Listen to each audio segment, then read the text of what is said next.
La Tunisie, comme la plupart des pays de la rive sud de la Méditerranée, a connu une urbanisation rapide. Cette urbanisation rapide a créé des quartiers informels en périphérie des villes, caractérisés par des problématiques urbaines d'accès aux services de base et aux équipements. Le programme de réhabilitation et d'intégration des quartiers d'habitation première et deuxième génération, initié par l'État tunisien depuis l'année 2012, avec l'appui technico-financier de l'Agence française de développement, de la BEI et de l'Union européenne, constitue un vrai tournant dans la conception, la gestion et la mise en œuvre des programmes de réhabilitation exécutés par la rue depuis 40 ans. Le PRIC 2, qui concerne l'intervention dans 159 quartiers, s'inscrit dans le cadre de la continuité de l'action publique tunisienne tout en exprimant une volonté d'innovation multiniveau. Ce programme comporte 4 sous-composantes. Une composante infrastructure de base, une composante amélioration de l'habitat, une composante équipements socio-collectifs et locaux d'activité et une composante lotissement à prix abordable.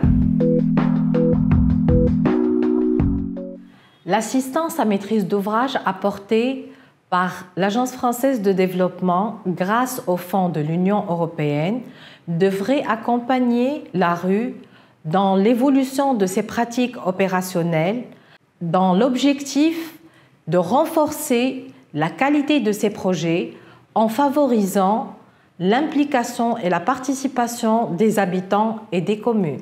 Cette assistance technique a permis de mettre en place des réflexions de fond, notamment sur les modes opératoires de résorption de l'habitat informel. Ainsi, plusieurs termes de référence ont été réalisés.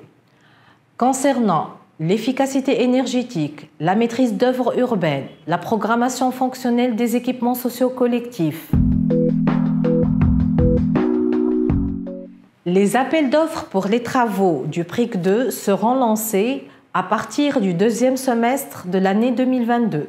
Ces travaux seront accompagnés d'un plan opérationnel de communication qui sera mis en œuvre dans chaque quartier. Ces actions de communication vont permettre la valorisation de la refonte opérée au niveau de la gestion et l'exécution du programme grâce aux actions innovatrices mises en œuvre dans le cadre de l'assistance technique et qui seront certes répliquées et mieux adaptées dans les prochains programmes de réhabilitation urbaine.